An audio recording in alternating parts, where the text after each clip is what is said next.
Hi there. Oh, Where's everyone gone? Seems to be a lot of people who couldn't do it. yeah.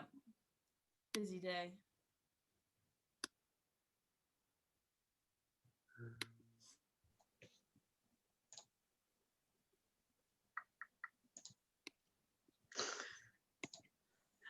Morning. Morning. Hello. So,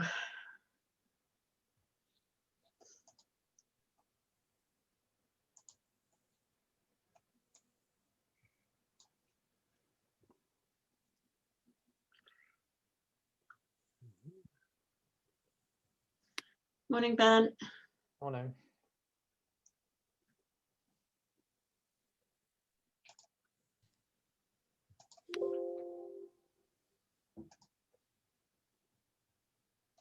I wasn't sure whether how many of us there would be this morning after all the apologies. Flood of apologies.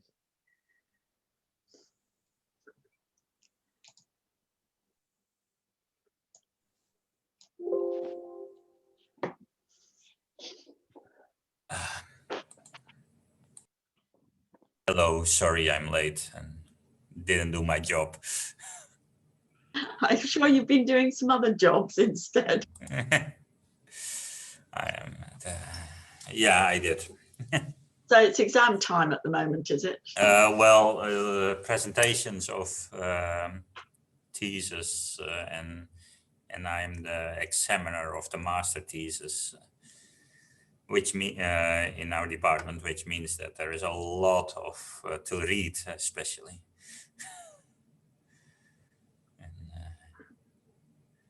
And it's not all students make it easy to read a thesis. Although the level is usually lower, reading a paper might be harder than reading annals of probability paper. I always remember one that I had many years ago where was a student who was very conscious. I mean, English wasn't their first language, and they were very conscious of the inadequacies of their language.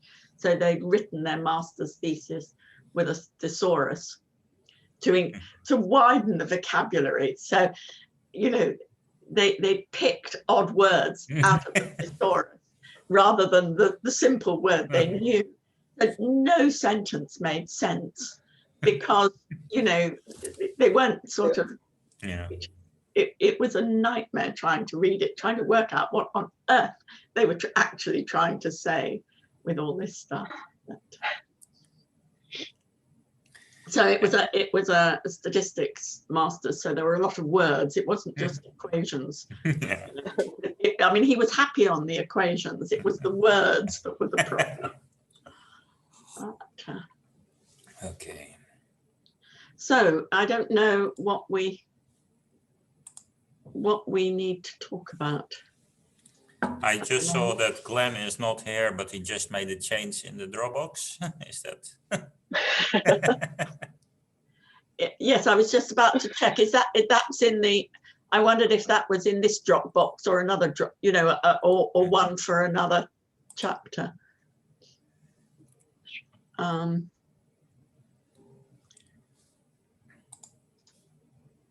6.1 draft. So that's what he was going to be working on. So that looks hopeful.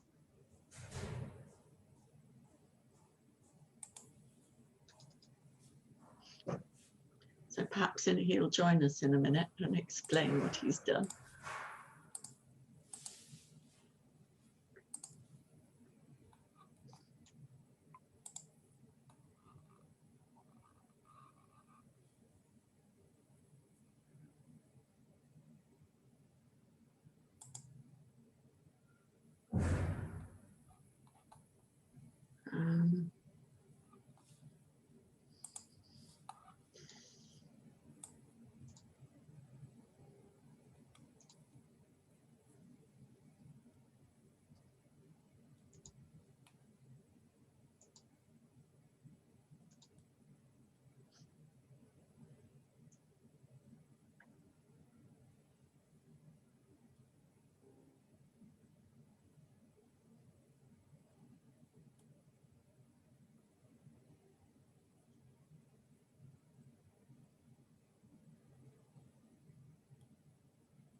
So I guess this is the part that the bit that you're going to write about modeling might also Yeah. fit into.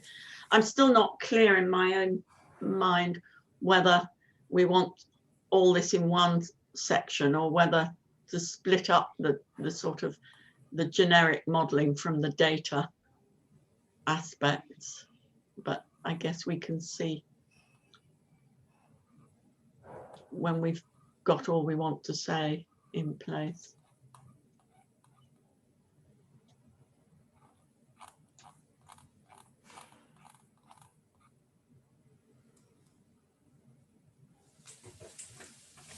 Yeah.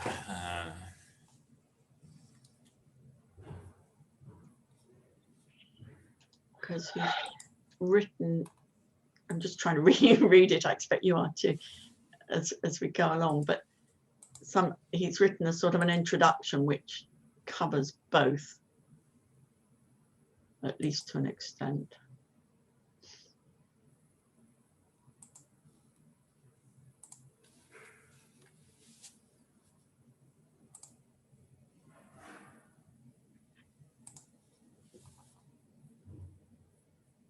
Or at least maybe some of this was already there, I think, but anyway.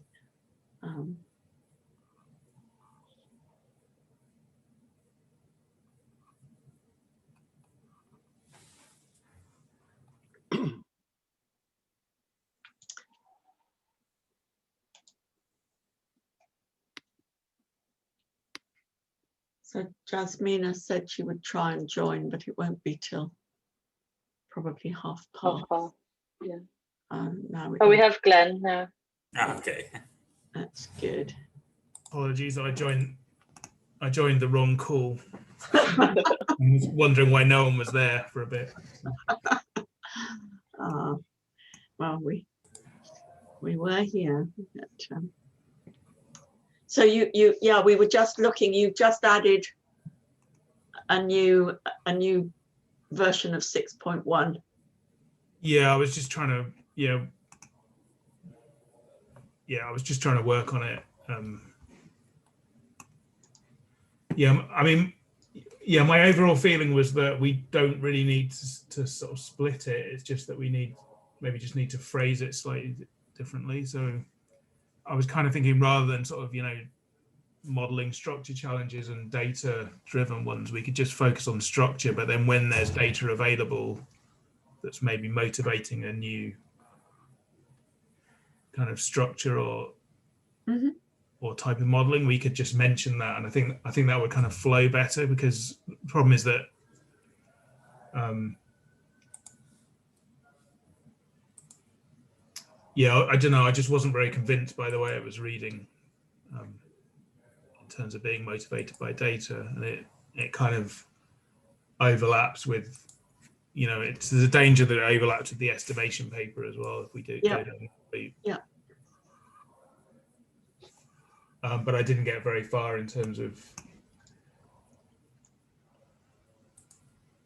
No, so I was actually doing that, largely because I only started this morning. So sorry, apologies for that. Well, it's good that you had time for anything. I like the change of title. Right, Yeah, I like that too.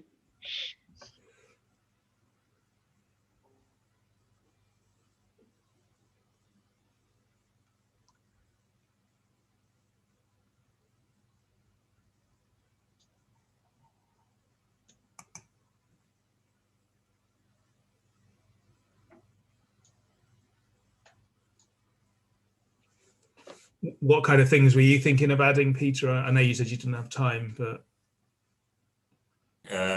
well, it was mainly adding things about which Valerie suggested, how to add complexity in terms of heterogeneity and specific how evaluate specific impact as for example done in much work by Frank Ball, but also the recent work Tom Britton, Frank, and I did, the impact on heterogeneity of required control measures. Not herd immunity is now such a controversial term that you cannot use it anymore, I think. But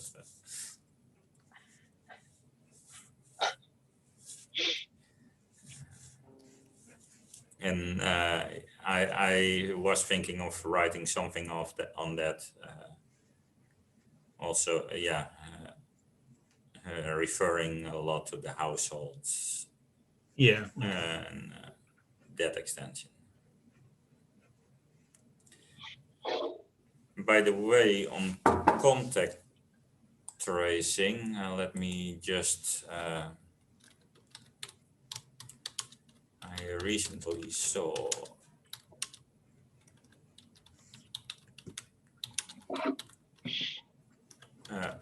excellent paper by Johannes Müller. I put it in the chat. Great, thanks. It's still a preprint. I can tell you there is a mistake in the paper, but it does the mathematics. It's all just the mathematics. Sorry? I think just the mathematics, that's all. Yeah, it does the mathematics, which in many contact tracing papers, it's a bit, let's say it's a lot of dependencies are ignored. Mm.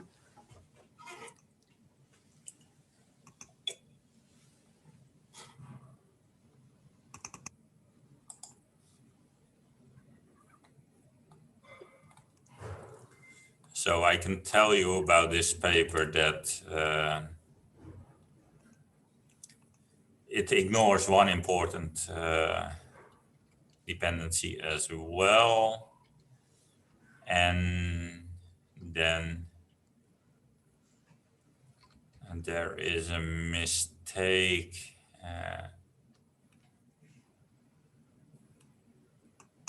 in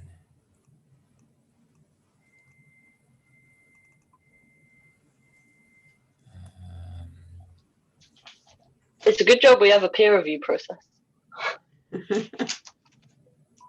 yeah, I'm not supposed to talk about that, but you can guess who was a reviewer. And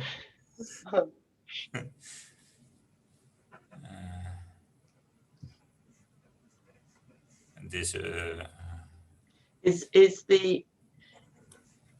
is it feasible to correct, to allow for the additional dependence, or is that too hard? I mean, would one have to think about this as an approximation rather than?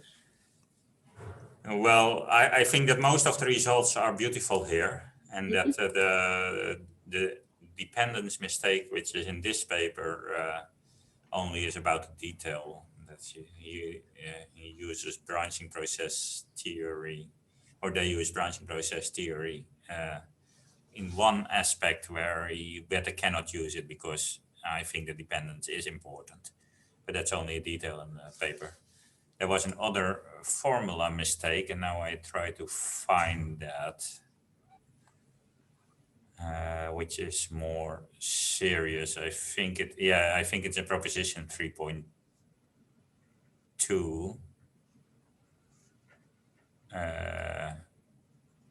The beta there should be, proposition 3.1 actually. It gives a beta C, and that probably should be a beta S minus C, which I didn't see whether it impacts the rest of their computations. But it's either beta S minus C or beta A minus C.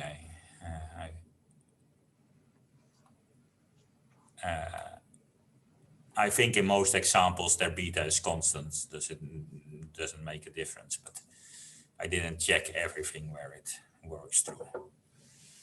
So it probably will correct that. Mhm.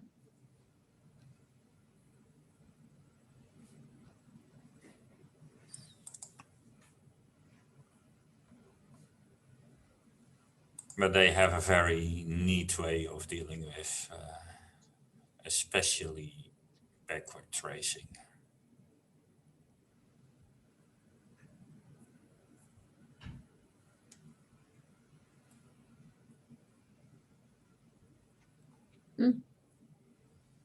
That's good.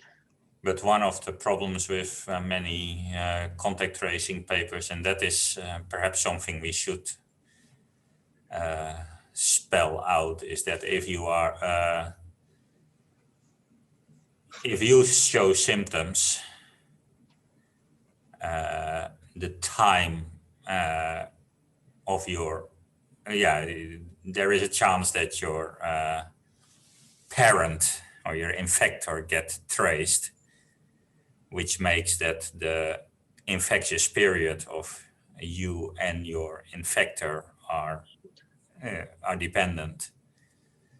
And you can still compute a marginal distribution, but it messes up the branching process quite a bit, and which makes that you probably cannot reliably compute a probability of a large outbreak or the probability of introduction in the context of contact tracing. And I think it's good to mention, to get that warning around. For the growth rate in the context of contact tracing, it probably doesn't make any difference, those dependencies, but because those growth rates are a large number of things anyway. So are you saying that most analyses assume that all the individuals that are traced are independent then, or? Well, the better papers still get a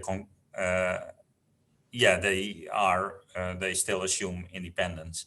The better papers still get a correct marginal distribution.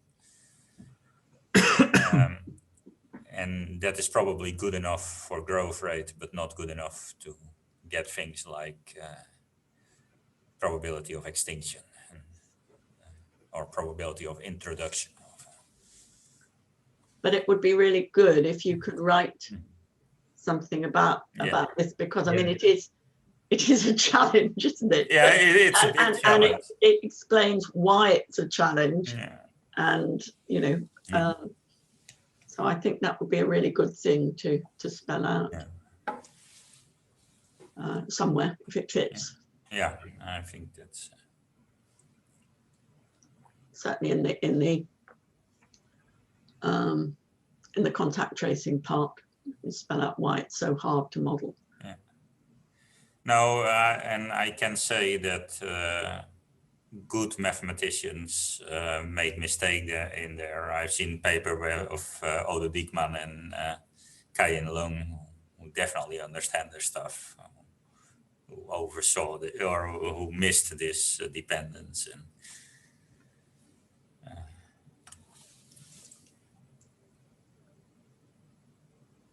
I think there are so many traps in all this stuff for the unwary when you start trying to do it formally.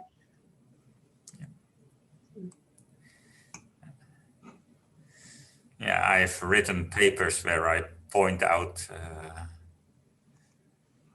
one, or it's happened at least once that I've written a paper where I point out a mistake which or a subtlety which is often missed, and then somebody wrote me that I actually missed that a particular thing in a paper from a couple of years back. Okay.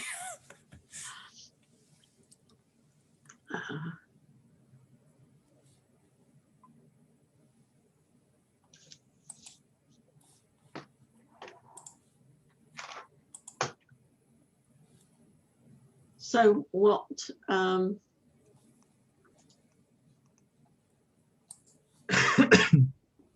we need something on that.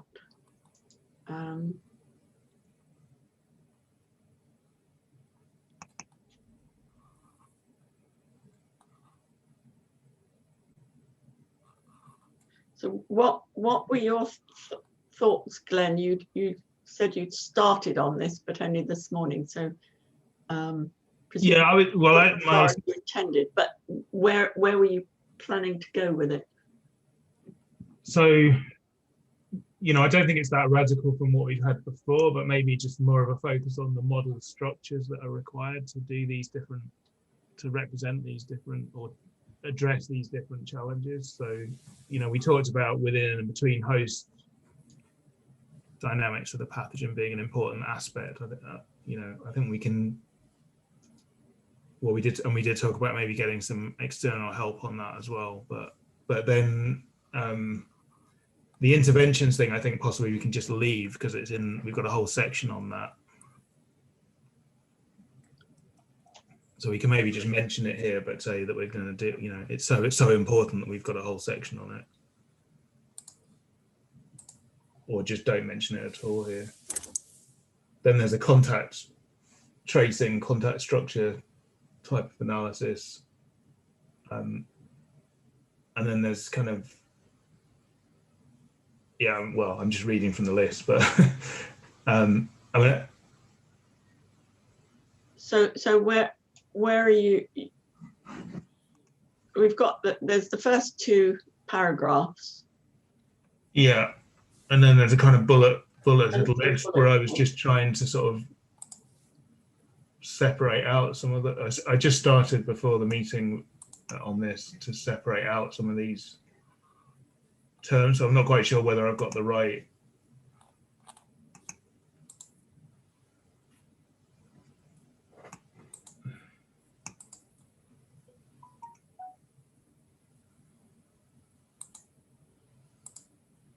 So, I mean, we've got spatial models, which I'm not sure who's going to write something for that. We've got combining epidemiological with genomic data, which I think I can write something on.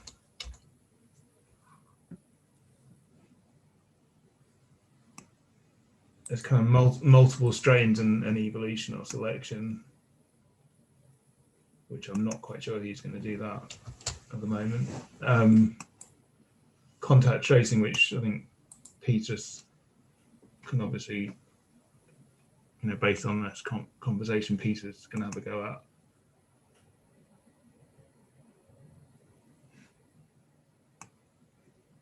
And then we've got some elements of the within between host dynamics, but it's kind of slightly hidden at the moment.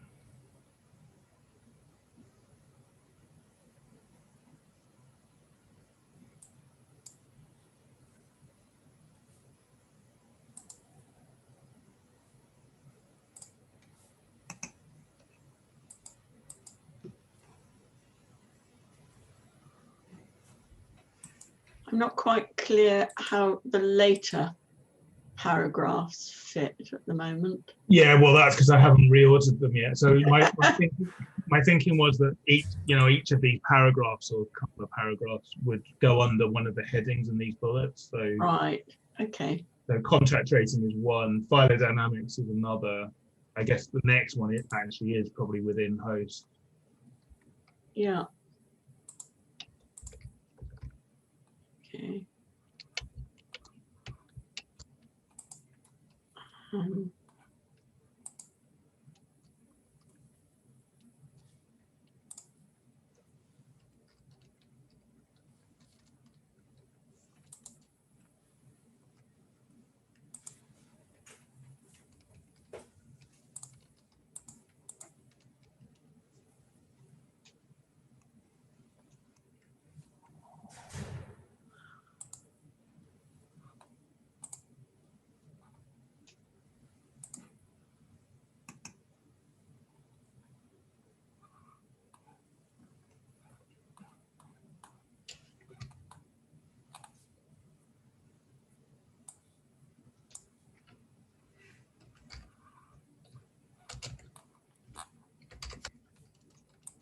Yeah, I guess we have to remember we're only trying to set challenges, not to answer them.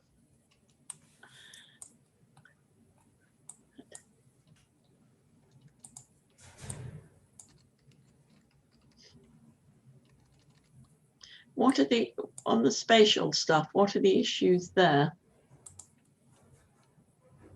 Quite sure, to be honest.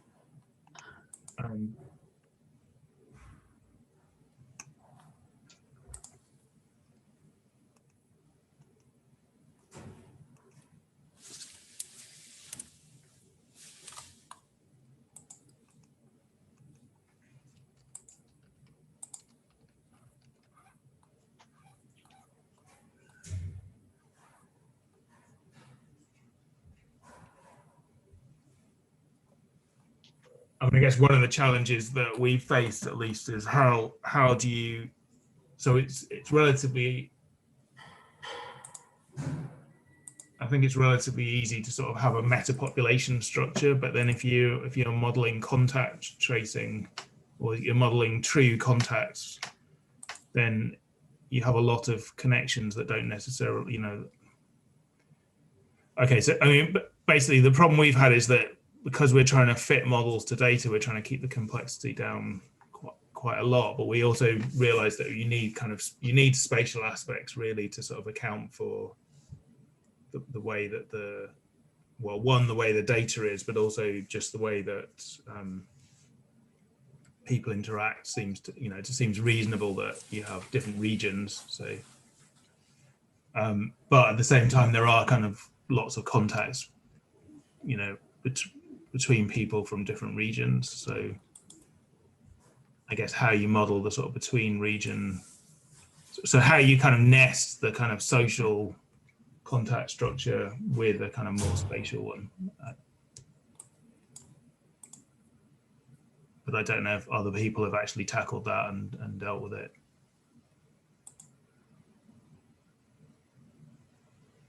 I don't think there is a satisfactory solution as yet. I do think it's sort of uncharted and interesting territory.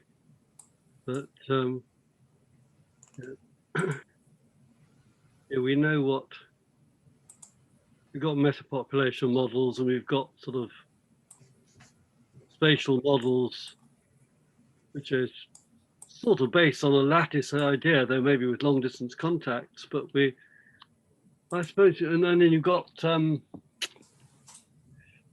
various sort of power law network models, I guess, but I don't think we've got anything that's short of totally agent-based, massive amounts of data sort of possible stuff. Yeah. That really handles what human spatial networks are like.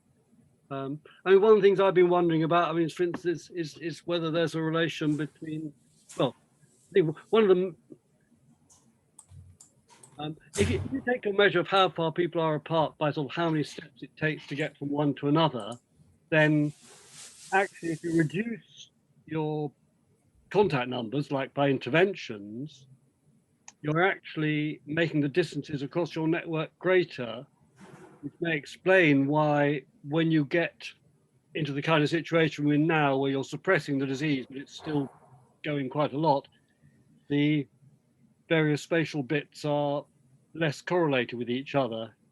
Now, I suspect phenomena like that are picked up to some extent by existing models, but if they do, I'm not sure they're doing it in a consistent way. So I think there's definitely a challenge there of sort of getting the spatial modeling right. And it maybe needs thinking in terms of very general network models and trying to see what kind of network, whether if you have some kind, whether you can think of sort of network statistics that define what a network that's going to be a realistic model for human populations looks like. I think I need to check up. I mean, I think this challenge might have been referred to in the paper we wrote back in 2015, but we did actually. But I think it's still a challenge. It is definitely a challenge. So yeah, there are models for pure spatial, like percolation models for Yeah. long range percolation, pure spatial epidemics, and there are the models, metapopulation models, but since they behave so different, it is That's a- very hard to combine the two. Yeah. Yeah. I think I will check. I think Rick Durrett did something which made had some kind of small world network, which might be of some use. So in ordinary small world networks, you have the local interactions, and then again, homogeneous interactions on top of it. Yeah. And what I think he had a model where at least there was the local interactions, and then the other interactions were still based on distance. Yeah. Well, that sounds interesting if you can find that. But you would expect, wouldn't you, that, I mean, if we're talking about contact tracing, you ought to be, well, I don't know, maybe it's wrong, but my sort of prejudice would be that most of the contact tracing is picking up local, geographically local contacts. Yeah. You know, people that you've been in the same shop with, or at the same event with, or whatever it is, in the same pub. So doing something which sort of tries to account for that tracing locally, but then is superposed on some much longer scale network might, you know, I mean, it's not going to be right, but it might be a step in the right direction at least. Yeah. in the example you give, you see there's a data difficulty, isn't there? I mean, we might establish that someone definitely caught it by going into a supermarket, let's say. You know, that's from the evidence, that's the only way they could have caught it. But we don't know whether they caught it from someone who's like themselves, let's say local, or someone who happened to be visiting from 50 or 100 miles away and just happened for whatever reasons, because they were visiting their relatives or something, to use that supermarket. And so it is really a long distance contact. So No, I agree. I mean, I was just hoping that most of those contacts that you would get from contact tracing would be local, and that, you know, you could take account of at least some of it. But you're right, and I mean, maybe the long distance ones are too important to be able to sort of separate out the two processes. And the trouble is that I think just think of the sort of small world kind of thing. You know, I think the small world model, it gives you insight into the sort of international situation where, you know, because say stopping flights between countries is a very obvious way of stopping the very long distance, quote, small world interactions. So the idea provides some sort of helpful understanding there, but Yeah. other kinds of interventions are going to be much less clear cut. I mean, you know, we have internal travel rules at the moment, but pretty sure disease is, you know, there are some long distance contacts involved. So, but it's very difficult, as you say, it's very difficult to find out how, if we call those intermediate distance, it's very difficult to find out how important that is. But I'm just imagining if you had a model in which you had sort of better idea of sort of how sort of spatially spread out it was in some, perhaps because of, perhaps measured through some sort of number of steps needed to get from, well, probabilistically, a number of steps typically taken to get from A to B in the network. Maybe you could find something that gave you an idea of sort of spatial distance to that could be measured, could be a useful measurable statistic. As I say, and I think it would be effective, you know, if you have the same network, but you just make the number of contacts much smaller through, said, social distancing rule or whatever, it may well be though that that actually changes the distance across the network without it really being a different network. So Yeah. I think you know, I think it's yeah, I just think they're interesting modeling challenges there basically. Yeah, no, I agree. Yeah, I mean, you were talking about, you know, the travel rules at the moment, and we're all sort of struggling with those, I guess, ourselves. But an awful lot of traveling is still going on when you think about all the sort of delivery networks and so on. Yeah. So although we're not doing a lot of traveling, there is still quite a lot. You know, I had a new dishwasher a couple of months ago, and that came from God knows where. I mean, the other side of the country, and that was still allowed to be delivered in spite. Well, it was only a month ago, in spite of all the restrictions.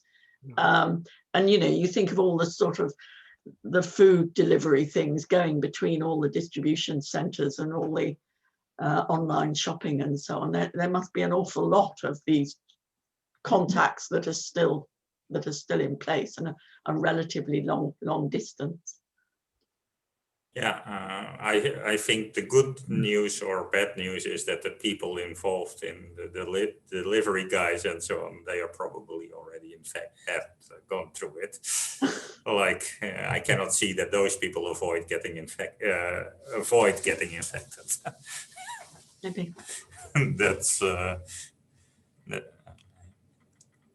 I think that might also be a reason for the disparity or the overrepresentation of migrants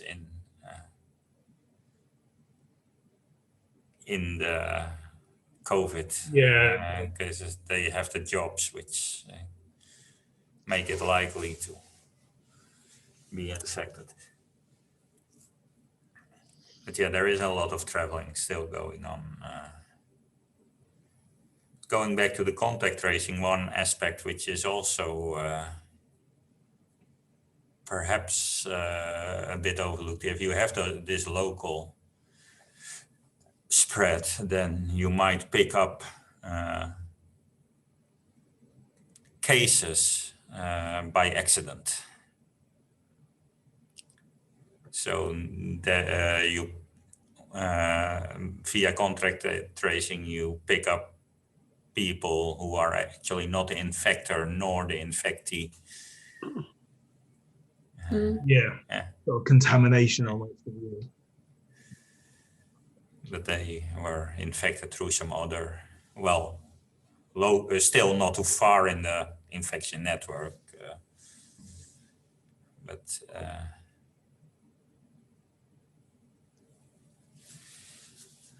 not directly related to it. Yeah.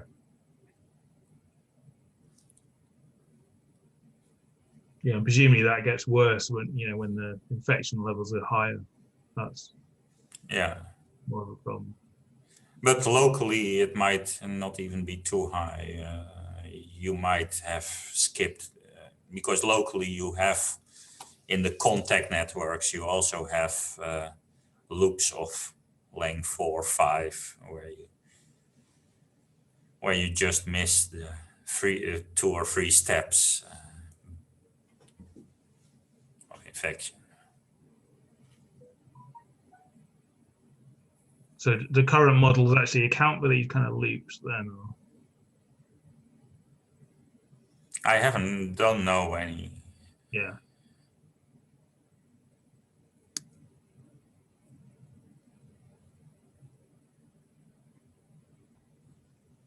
So Dennis, do you think you could maybe write down a few a paragraph or something on the kind of things that you would in 6.1? Yeah, in 6.1, yeah. Maybe under spatial models or spatial/network models or something. Yeah. Okay, well I could have a go. That'd be great.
not sure what the position was on the within between host dynamics and the multiple strains.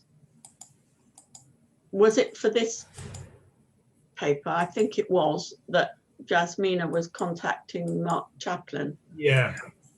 I think the plan was that we were going to write something and then send it to him and see whether he thought wanted to completely rewrite it. I mean, some of that, of course, not so much the modelling per se, but it's of course is very relevant to the vaccine stuff, which will, I assume that they'll talk there about something about the evolution of strains and selection.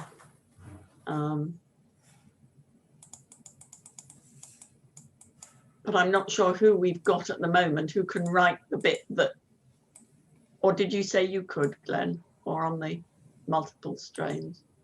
No, I'm not particularly responsible for Some- that. Yeah, I could probably write something, but it'd be from a position of some ignorance. I think Jasmine has done some work on it. But again, maybe it's one of those ones where that we need to think about the link and find out what's been written in the other. Yeah.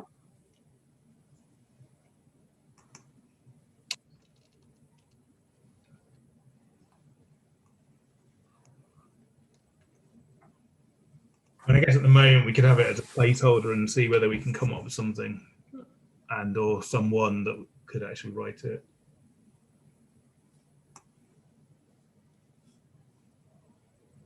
Yeah.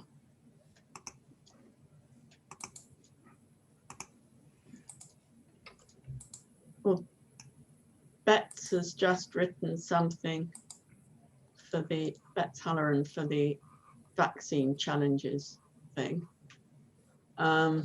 which she only posted last night, which I haven't read at all, I'm afraid. But as a starting point, I'm just going to quick look.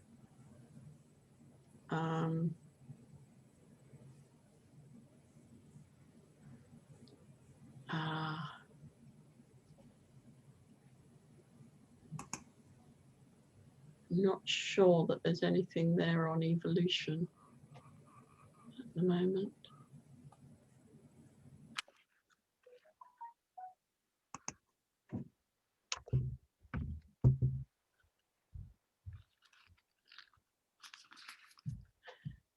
He's talking a lot about using the models, but I'm not clear she talks about the models per se.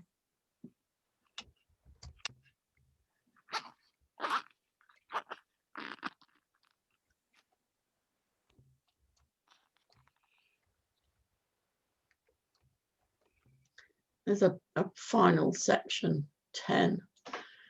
It's talking about the challenge of continuously evaluating a vaccine when the pathogen is evolving.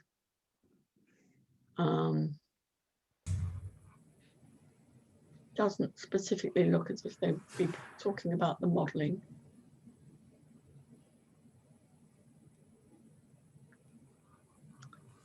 But it's early days. I mean, this is only an initial start on the draft. So, I mean, we are. Sorry. I was going to say we could definitely add something about, you know, obviously it's possible to model, you know, a number of different strains in an epidemiological model. I guess the harder thing is to sort of think about the evolution of novel strains. So, you know, and I guess, I mean, the only way I know to do that is to produce a kind of more kind of agent-based model of, you know, which has different pathogens in it that can have characteristics that can evolve, but then scaling that's very difficult. So, yeah, I mean, the only things that I've been involved in at all of the strains have been sort of fixed. Yeah, exactly. You know, and that's a whole different ball game, really. Yeah. I guess you can think about strains that, yeah, competition between, you know, a standard strain and ones coming in. You can ask questions about whether they're invadable and that kind of thing. I Yeah, guess, that yeah. framework.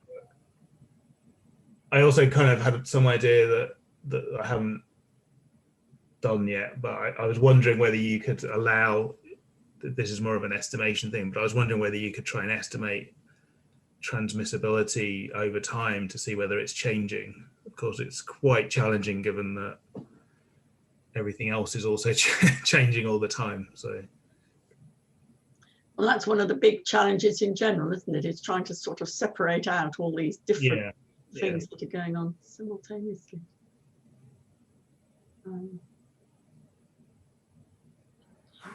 No, I was only going to say that also with the evolving strains, we are trying to get another vaccine session in the, by the end of the month,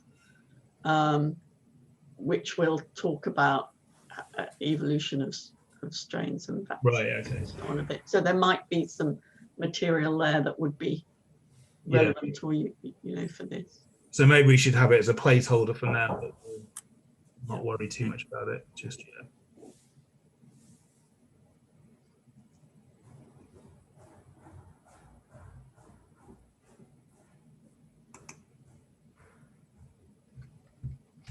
And then on that list, I think the one thing that I've now added at the end is, or that there already was a paragraph on, is kind of modeling something about behavioral responses to epidemics. There was a paragraph there about behavior in response to epidemics, and maybe linking epidemiological models to models of human behavior. And maybe that's enough with those.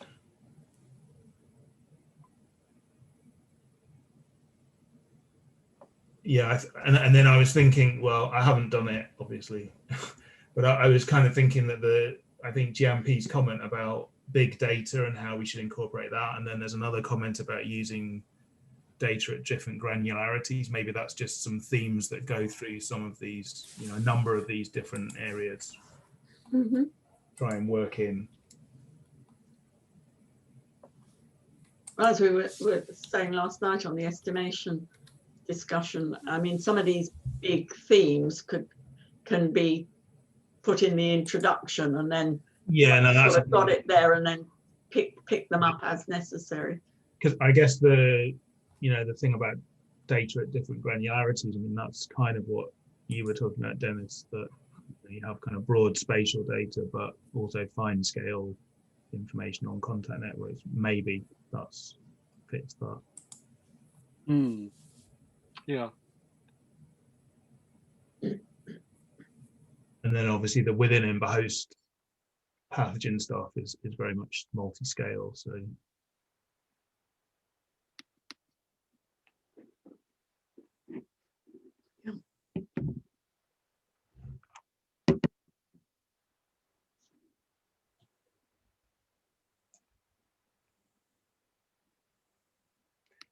should, as a sort of next step, for this section, I mean, I'm aware this is just one section that we've spent all this time. Should I just, if I just tidy this up and maybe put section headings and then maybe within it, and maybe just put some initials next to people that just volunteered or were volunteered? Yeah, I think that sounds good, and Peter can add into that the various things that he was thinking. Yeah. I will probably write them first separately. And then.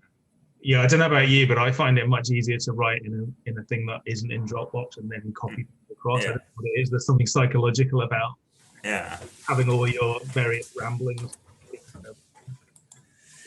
Well, it's that, and it's also the fact that the structure we've already got sort of constrains you a bit. And if you do it in sort of free form, as it were, it allows you to just sort of ramble on. And easier. So if we're continuing with having the separate section, I think is sensible at the moment. Could I just put in a plea to make their titles more informative? So You mean So the file like name? invent just one word will do. Just so I can't remember. Is it 6.3 is interventions and Yeah, 6.5 is policy? It's just if they just had that one word as a prompt, well, yeah. wouldn't find oneself every now and then opening the wrong one. But who would someone like to? Who'd like to do that? Yeah, I'll do that when I do. If you just do that, Glenn,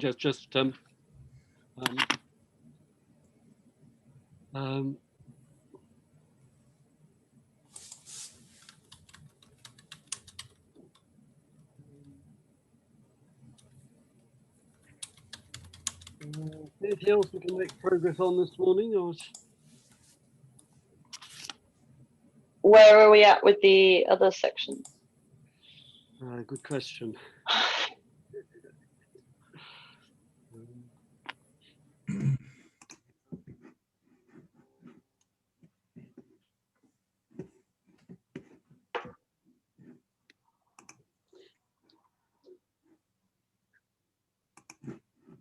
I think the 6.4 others and are where they 6.5. were last week, aren't they? Yeah. Yeah, I think 6.4 and 6.5 we'd agreed were basically ready for internal Yeah. review. Yeah, so I just that's need the- to take out. There's a paragraph that I was going to take out. Just need to take that out and replace it with a sort of quick sentence for 5. But yeah, 6.2, if I remember rightly, was waiting, well, maybe waiting for other things, but it ends by saying need a paragraph on modelling vaccination from Jasmina. So, but Yeah. otherwise that looks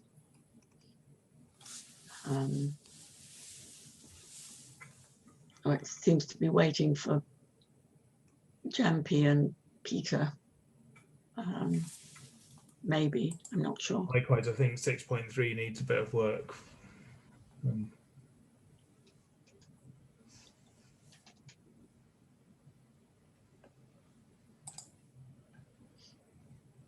Including from me.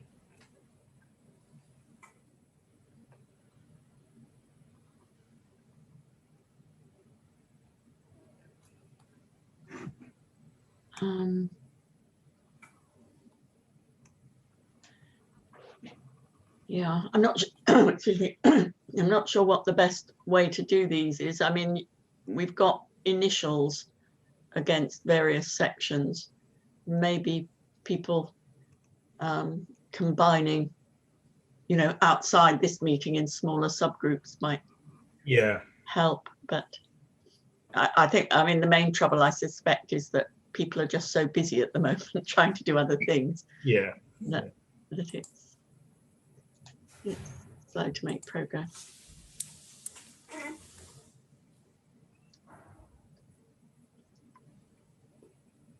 we do have a lot of time before the deadline. We have So, time. yeah. Although it is going, I'm aware it's going. Yeah. We have more time than some of the other papers, put it that way. You mean we're a bit further on? Yeah. Yeah. Okay. So is there any more that we can do now, do we think? I mean, we've sort of, Jasmina was hoping to get here about 1:30, but I'm guessing that this one is always optimistic on these things. So I guess we'll just have to catch up with her as and when, but maybe she'll have some time before next week to chip in on some of these bits. Yeah.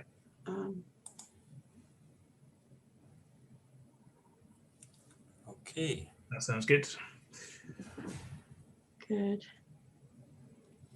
I try to do some things in the afternoon. And then That would be very good. Yeah.